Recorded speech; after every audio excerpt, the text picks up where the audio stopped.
Olá, advogada! Olá, advogado! Bem-vindos à parte 2 desse vídeo. Nós estamos examinando hoje o passo a passo para poder se tornar um advogado no Reino Unido, mais especificamente na Inglaterra e no país de Gales. Na primeira parte desse vídeo, eu falei para vocês sobre qual é o procedimento que está atualmente em vigência, mas que está gradualmente sendo extinto e que vai ser completamente eliminado até o ano de 2032. Agora, nessa segunda parte, eu vou falar para vocês do sistema que vem sendo implementado desde setembro de 2021. Só retomando aqui o que a gente viu na primeira parte desse vídeo, existia uma rota mais tradicional para poder se tornar um advogado lá no Reino Unido e outros dois caminhos alternativos. Nessa rota mais tradicional, os passos eram o seguinte: primeiro, tinha que conseguir um Qualifying Law Degree, em seguida, realizar o Legal Practice Course, após realizar o Training Contract, e aí, concluída essa fase de formação do advogado, via o Character and Suitability Assessment e depois a admission no Hall de Solicitors. Então, como a gente pode perceber, no sistema do Reino Unido, na formação do advogado, existe uma parte acadêmica e uma parte mais prática. Essa parte acadêmica, constituída pelo Qualifying Law Degree e o Legal Practice Course, e essa parte mais prática constituída pelo Training Contract. No novo modelo que vai ser implementado no Reino Unido, essa parte acadêmica vai ser completamente modificada. A partir de agora, ao invés de ser esse sistema baseado na realização de cursos profissionalizantes, nós vamos ter um sistema baseado na realização de uma prova unificada, semelhante ao que acontece lá nos Estados Unidos, mas tem algumas diferenças também. Nós vamos ver aqui mais para frente. Esse novo exame que foi implementado é chamado de Solicitors Qualifying Examination. É um exame que ele é formulado pela Solicitors Regulation Authority, que, como eu já expliquei aqui para vocês, é como se fosse a nossa OAB. A SRA, ela entendeu que no sistema atual não existe uma uniformidade na formação dos advogados, porque os critérios, tanto para admissão quanto para avaliação nas universidades que fornecem tanto o Qualifying Law Degree quanto o Legal Practice Course lá no Reino Unido, são muito diversificados. Então, com esse exame padronizado, unificado, pretende-se que haja uma uniformidade na formação dos advogados. Pretende-se também que não haja mais questionamento de que essa rota mais tradicional, por meio de uma formação universitária, seria superior às rotas alternativas, como, por exemplo, por meio do contrato de aprendizagem, que tinha aí uma certa polêmica se realmente seria uma rota adequada para a formação do advogado. Como o exame vai ser unificado, então presume-se que todo mundo vai estar igualmente preparado, independente de qual seja o caminho que esse advogado tenha escolhido trilhar.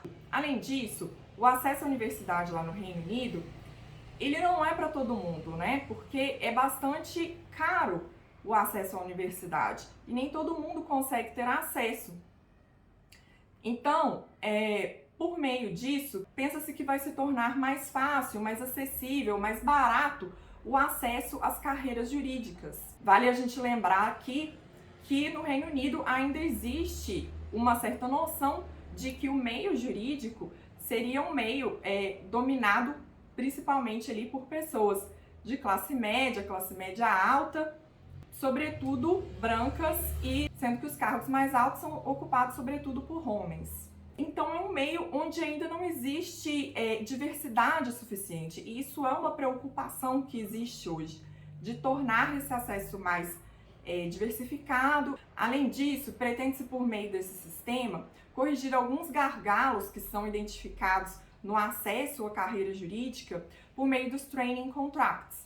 Como a gente vai ver aqui mais para frente, os Training Contracts acabam sendo uma forma também de restringir e dificultar o acesso às carreiras jurídicas.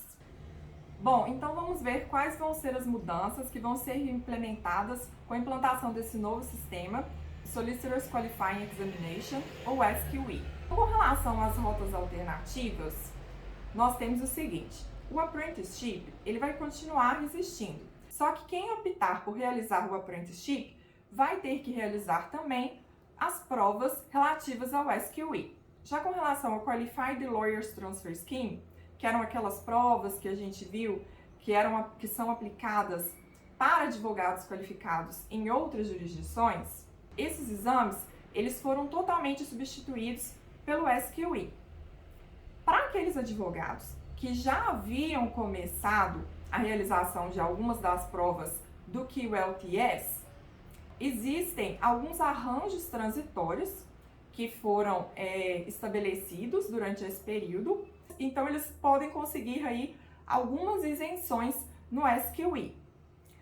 Mas eu tinha falado aqui para vocês, né, inclusive que o Brasil era uma das jurisdições elegíveis para o QLTS. A partir de agora, todos os advogados que forem formados em outras jurisdições e quiserem passar a atuar também no Reino Unido, vão ter que prestar o SQE. A diferença é que não vai haver a necessidade de comprovação de período de experiência profissional, como nós vamos falar aqui mais para frente. Então vamos falar agora da rota mais tradicional, que era aquela por meio do Qualifying Law Degree. Bom, não vai mais existir então esse requisito de realização de um Qualifying Law Degree. A partir de agora vai ser aceito uma graduação em qualquer assunto, um degree in any subject. E não necessariamente tem que ser uma graduação, pode também ser uma qualificação ou experiência equivalente a uma graduação. Como assim uma qualificação equivalente? Bom, lá no Reino Unido a gente tem um sistema que chama Framework for Higher Education Qualifications. Nesse sistema, os diversos tipos de educação superior lá no Reino Unido são organizados segundo um sistema estabelecido em níveis. O sistema educacional do Reino Unido é bem diferente do nosso sistema aqui. E alguns tipos de qualificações, de títulos de graduação que eles têm lá, não tem um equivalente aqui.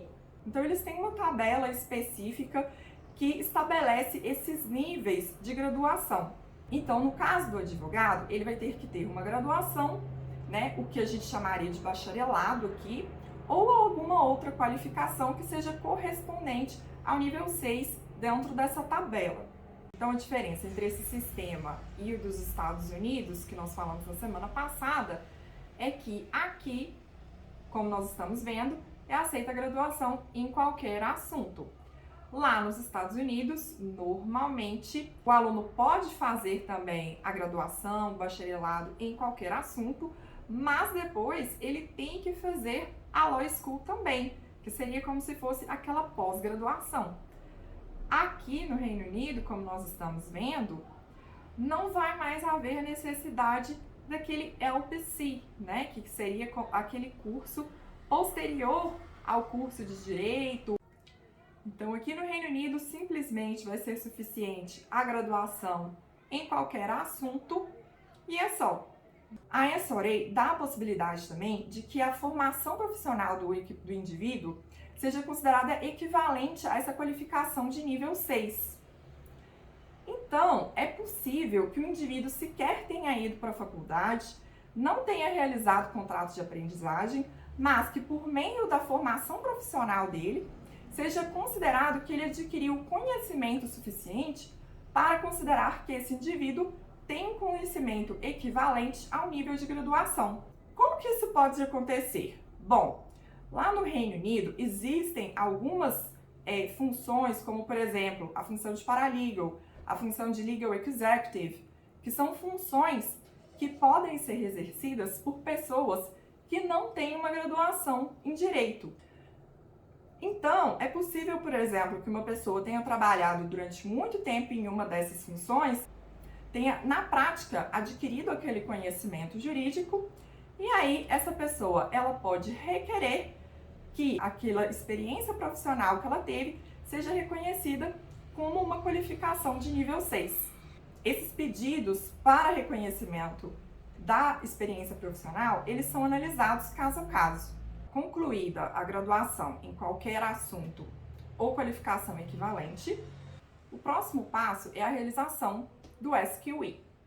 Então, não vai ter mais o Legal Professional Course. Para aqueles que já começaram uma graduação ou aquele curso de conversão que a gente viu, que era o Graduate Diploma in Law, ou mesmo o LPC, né? Para quem já está aí em algum ponto dessa rota tradicional para poder se tornar um solicitor, existem alguns arranjos de transição que foram estabelecidos para poder reger a situação dessas pessoas. Então, essas pessoas não vão ser prejudicadas, elas vão poder dar continuidade ao que elas já haviam iniciado. No entanto, para quem não aceitou uma vaga, não efetuou matrícula em nenhum desses cursos até setembro de 2021, e desde que esse curso não tenha iniciado até 31 de dezembro de 2021, para todas essas pessoas, elas deverão passar a prestar o SQE, que começou já em setembro do ano passado. Então, o SQE ele é dividido em duas partes, o SQE 1 e o SQE 2. O SQE 1 é chamado de Functioning Legal Knowledge Assessments. Então, traduzindo isso aí, nós teremos avaliações de conhecimentos jurídicos em funcionamento ou avaliações de conhecimentos jurídicos aplicados. Então, nessa primeira parte da prova, o que a SRA vai estar avaliando vai ser mais o direito material, o substantial law, mas de forma aplicada, de forma prática. Essas provas, elas são provas fechadas, provas de múltipla escolha, o que a gente chama de closed books exams. Então, no SQE 1, nós vamos ter duas provas com 180 questões cada uma, e são provas de múltipla escolha. Eu vou deixar aqui na tela as matérias que compõem tanto o FLK 1 quanto o FLK 2. O aluno ele pode tentar até 3 vezes num período de 6 anos. Se não conseguir, não pode tentar mais. As provas do SQE 2 são chamadas de Practical Legal Skills Assessments. Traduzindo isso aí, seria avaliações práticas de habilidades jurídicas. Então, no SQE 2, vão ser habilidades bem práticas mesmo que vão estar sendo cobradas, habilidades bem ligadas à advocacia, ao atendimento de um cliente, escrita jurídica, né, redação de uma peça, redação de um documento jurídico, análise de um caso. Então, é tudo bem voltado mesmo para a prática do advogado. Então, nessa segunda parte do SQE, vão ser avaliadas 6 habilidades diferentes em 5 áreas jurídicas diferentes. Então, eu vou deixar aqui na tela também para vocês poderem ver quais são as matérias que são cobradas no SQE 2. Nós vamos ter 16 avaliações, sendo 4 delas avaliações orais, as demais escritas. As provas escritas, exceto Legal Research, elas são com consulta.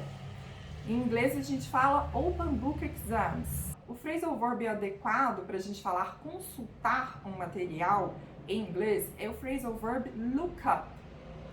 Então vou dar um exemplo aqui de uma frase para vocês utilizando esse phrasal verb. Candidates are provided with legal materials to look up. Os candidatos recebem materiais jurídicos para consultar. O aluno tem também 3 tentativas num período de 6 anos. Ao todo, as duas provas, o custo atual para a realização destes exames é de 4.000 libras. Já é uma economia grande aí se a gente for considerar que atualmente só para a realização do LPC é algo aí em torno de 12 a 17.000 libras. E aqui, no caso, não haveria necessariamente a obrigação de realizar um curso universitário, porque haveria aí a opção do contrato de aprendizagem, né? Haveria algumas outras opções. Então, a ideia realmente é tornar esse custo mais acessível para as carreiras jurídicas. Então, o intuito é nobre de tornar o acesso à carreira jurídica mais barato, mas, por outro lado também, como nós vimos aqui, é uma bateria de exames, é um rol extenso de matérias que são cobrados nessas provas. Então, não é possível que o aluno passe nessas provas sem ele ter uma formação adequada. Então, provavelmente, eu imagino que muitas pessoas vão continuar privilegiando fazer um curso universitário, né, fazer uma graduação em Direito. E para aqueles que não possam, eu imagino que deve surgir aí cursos preparatórios alternativos, né, alguma forma para eles poderem se preparar para essas provas, né, porque conseguir se preparar para essa quantidade de provas aqui sozinho, realmente eu acho muito difícil. O terceiro passo nessa nova rota para se tornar advogado lá no Reino Unido é a Qualifying Work Experience. O que seria isso? Experiência profissional qualificada. E aqui nós temos um ponto interessante. A ideia é fazer essa experiência profissional ser bem flexível. Então é possível que o advogado ele obtenha essa experiência profissional tanto antes da realização do SQIs, quanto durante, quanto após. Isso aí vai ficar a critério da pessoa. A única regra é que o SQI 1 tem que ser prestado antes do SQI 2. Mas a ordem em que a pessoa vai prestar a Qualifying Work Experience, isso não é especificado. No sistema antigo, nos Training Contracts, era exigido que fosse fornecido aos trainees experiência contenciosa e eles deveriam passar por pelo menos 3 áreas diferentes dentro do escritório ou dentro da empresa. No sistema atual, não é mais exigido do advogado que ele tenha essa formação na área contenciosa. Nos Training Contracts, o contrato ele era estabelecido apenas com um escritório ou empresa. E agora, nesse novo modelo, é possível que esse advogado em formação seja treinado por até 4 instituições diferentes. É possível agora, por exemplo, que seja considerado como experiência profissional atividade jurídica que o aluno preste nos setores jurídicos de universidade, nas atividades pro bono. É possível também que seja considerado como um período de experiência profissional, um período em que a pessoa tenha trabalhado como paralegal ou como legal executive, o que antes não podia ocorrer. Então tudo isso, toda essa flexibilidade, facilita com que o aluno possa conseguir o tempo de formação profissional exigido, que é de 2 anos. Por fim, após esses passos relativos à formação acadêmica e de experiência profissional prática que nós conversamos aqui, nós temos o 4º passo, que é o Character and Suitability Assessment. Para essa avaliação, é válido tudo aquilo que eu já falei na primeira parte deste vídeo.